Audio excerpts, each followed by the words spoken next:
నా పాయింట్లంతా సార్ మాట్లాడేశారు, ఏం మిగిలించలే నాకు. అందరికీ నమస్కారం. ఈరోజు ఈ కార్యక్రమానికి వచ్చేసిన షైనింగ్ స్టార్స్కి, వాళ్ళ తల్లిదండ్రులకి హృదయపూర్వక ధన్యవాదములు. అన్ని జిల్లాల నుంచి, మారుమూల ప్రాంతాల నుంచి మీరు ఈ కార్యక్రమానికి వచ్చేశారు. మిమ్మల్ని చూస్తే కేవలం ఒక షైనింగ్ స్టార్స్ కాదు, మీలో ఉన్న కసి నాకు కనపడుతుంది.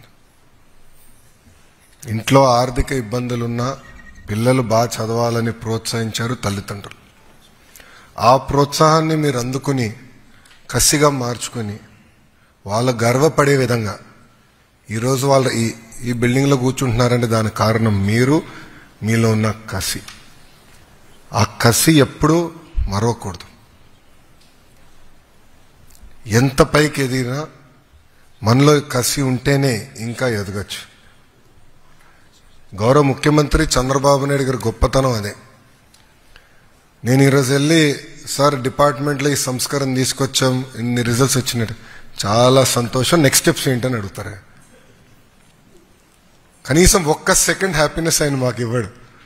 ఈరోజు కూడా మేము ఏదో డిస్కషన్కి వెళ్తే ఒక్క సెకండ్ బాగా చేశారు, నెక్స్ట్ ఏంటని అడిగారు. చంద్రబాబు నాయుడు గారు ఈరోజు ఆ స్థాయికి వచ్చారంటే దాని వెనకాల ఆయనకున్న కసి, చేయాలని ఒక తపన. ఆ కసి అనేది మీలో ఎప్పుడు ఉండాలి. ఈరోజు చూస్తే 47 మంది మీరు వచ్చారు. దాంతో సుమారుగా మెజారిటీ అంతా అమ్మాయిలే ఉన్నారు. అదే నవ్వుకున్నాం, మేము ఇంకా పోటీ పడాలి, ఇట్లా అయితే కష్టం అని. మన రిజల్ట్స్లో కూడా ఎక్కువ శాతం మార్కులు కూడా వచ్చింది ఆడపిల్లలకి. దీంట్లో ప్రధానంగా 3 స్పెషల్ నీడ్స్ చిల్డ్రన్ ఉండటం కూడా నాకైతే పర్సనల్గా ఆనందం కలిగిస్తుంది. నేను ఎప్పటి నుంచో అనుకునేవాడిని, ఎందుకు ప్రభుత్వ పాఠశాలల్లో నాణ్యత లేదు, ఎందుకు ప్రభుత్వ పాఠశాలలు ప్రైవేట్ రంగంతో ధీటుగా మనం పాఠాలు చెప్పుకోలేకపోతున్నాం. నేను కార్నిగీ మెల్లన్ యూనివర్సిటీలో చదువుకున్నప్పుడు ప్రతి ఎండాకాలం సెలవుల్లో నేను పనిచేసేవాడిని. నాకున్న అవకాశాల మేరకు ఒక సమ్మర్ నేను జర్మనీలో పనిచేశాను. జర్మనీలో చూస్తే ప్రభుత్వ విద్య చాలా అద్భుతంగా ఉంటుంది. అప్పటి నుంచి అనుకునేవాడిని, ఎందుకు ప్రభుత్వ విద్య మనం నాణ్యత పెంచలేమో అని పదే అనుకునేవాడిని.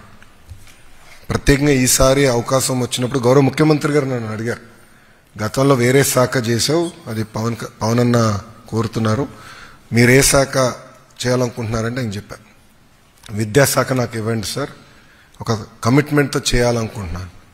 అప్పుడే నన్ను అడిగారు, చాలా కఠినమైన శాఖ, యూనియన్స్ ఉంటాయి, నువ్వు చేయగలుగుతావా అని.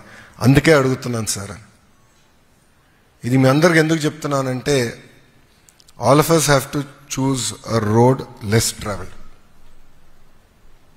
మీరందరూ అనుకోవచ్చు లోకేష్కి ఏముంది, అన్నీ ఉన్నాయి కదా అని. ఎస్, చదువు వచ్చేగల తల్లిదండ్రులు బాగా ప్రోత్సహించారు. నేను ఏ యూనివర్సిటీకి వెళ్ళాలన్నా కూడా గైడ్ చేశారు, బాగా చదివా.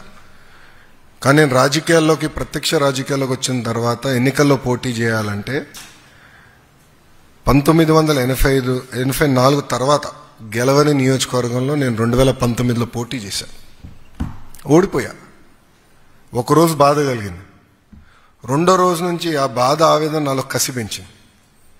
ఇక్కడనే మళ్ళీ పోటీ చేయాలి, గెలవాలని కసితో రెండో రోజు నుంచి పనిచేశా. 5 years కష్టపడ్డా. ఆంధ్ర రాష్ట్ర చరిత్రలో ఎప్పుడు రాని విధంగా టాప్ 3 మెజారిటీస్లో నియోజకవర్గం వచ్చింది. ఇది మీ అందరికి ఎందుకు చెప్తున్నానంటే, there is no replacement for will power, there is no replacement for hard work.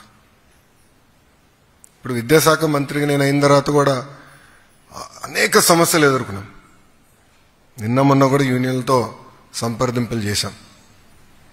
ఒక దశలో నాకు ఇరిటేషన్ వచ్చినా 2 మెట్లు తగ్గి లార్జర్ ఇంట్రెస్ట్ చేయాలనే డిస్కషన్ కూడా మేము అందరూ ఓపెన్గా మాట్లాడుకున్నాం. అనేక కష్టాలు ఉన్నాయని తెలుసు మాకు, కానీ ఒక పట్టుదలతో చేద్దాం, మార్పు తీసుకొద్దాం, నాణ్యత పెంచుదాం. ఈసారి నాకు ఫుల్ ఇయర్ రాలా చేతికి, ఎందుకంటే ఎన్నికలయ్యి కొత్త ప్రభుత్వం ప్రమాణ స్వీకారం చేసిన జూన్లో. ఎక్సెప్ట్ శ్రీనివాస్ గారు, మిగతా మీ అందరం కొత్త టీం ఈ డిపార్ట్మెంట్లో. సో మీ అందరం సెటిల్ అయ్యగల చాలా టైం పట్టింది. సబ్జెక్ట్ అర్థమయ్యేదానికి టైం పట్టింది. వాస్తవం చెప్పాలంటే మీకు 100 days యాక్షన్ ప్లాన్ తప్ప మేము పెద్ద చేసింది కూడా ఏం లేదు, లిమిటెడ్. కానీ ఇప్పుడు నుంచి మాకు ఇంకో 1 year దొరుకుతుంది. సో జల్లెడు బట్టి పిల్లల్ని మోటివేట్ చేయాలి. షైనింగ్ స్టార్స్తో పాటు ఎవరైతే ఇబ్బంది పడుతున్నారో అందరూ మీ స్పీడ్లో నేర్చుకోలేరు, కొంతమంది నాలాగా కూడా ఉంటారు స్లో లెర్నర్స్, వాళ్ళని కూడా మోటివేట్ చేయాలి, వాళ్ళని కూడా ఇంప్రూవ్ చేయాలని లక్ష్యంతో మేము పనిచేస్తున్నాం. ఒక జోక్గా చెప్పాలి, నేను స్టాన్ఫర్డ్లో చదివేటప్పుడు స్టాన్ఫర్డ్లో ఎంబీఏ చేశాను. అక్కడ ఆర్జే మిల్లర్స్ అని ఉంటారు, టాప్ 3% ఆఫ్ ద క్లాస్ వాళ్ళని ఆర్జే మిల్లర్స్ అంటారు. సో మేము అందరూ నవ్వుకునే వాళ్ళం, we're friends of RJ millers అని. అట్లా ఈరోజు I'm friends of shining stars. మీరు బాగా చదివారు, బాగా కష్టపడ్డారు, ఒక పట్టుదల, ఒక కమిట్మెంట్తో ఈరోజు మిమ్మల్ని ఇక్కడ కూర్చోబెట్టి, మీ మెరిట్ ఈరోజు ఇక్కడ కూర్చోబెట్టింది. మిమ్మల్ని అందరం చూసిన తర్వాత సమాజంలో ఉన్న తల్లిదండ్రులకి ప్రభుత్వ విద్య పైన నమ్మకం పెరుగుతుంది. నేను ఎంత మాట్లాడినా, శాసనసభలో నేను ఎంత మాట్లాడినా రిజల్ట్స్ విల్ స్పీక్. నేను అదే అధికారులు చెప్తా, అవుట్పుట్లు కాదు, ఎన్ని గంటలు చదువు చెప్పాం కాదు, ఎన్ని సార్లు వచ్చారు కాదు, నాకు అవుట్కమ్ రిజల్ట్స్లో మనం చూపించాలి సమాజానికి. ఒక్క నంబర్ పైన మనల్ని మెజర్ చేస్తారని పదే పదే చెప్పాడు. ఈరోజు మీరు ప్రభుత్వ విద్య పైన నమ్మకం పెంచిన వాళ్ళు అవుతారు. నిజంగానే I'm very proud of you. You are the brand ambassadors of Andhra Pradesh. వచ్చే సంవత్సరం నుంచి ప్రైవేట్ సంస్థలతో ధీటుగా మేము కూడా యాడ్లు ఇవ్వబోతున్నాం. మీరు యాడ్లు చూస్తారు కదా, రిజల్ట్స్ వచ్చిన 1, 2, 3, 4, 4, 5 అనే యాడ్లు ఇస్తారే, వాళ్ళతో ధీటుగా మేము కూడా ఇద్దాం నెక్స్ట్ ఇయర్ నుంచి. ఆ క్వాలిటీ తీసుకొద్దాం అనే లక్ష్యంతో మీ ప్రభుత్వం పనిచేస్తుంది. ఇక్కడున్న నిజంగానే ఆడపిల్లని నేను అభినందిస్తున్నా. ఒక పట్టుదలతో మీరు చదివారు, ఇక్కడితో మీరు ఆగకూడదు.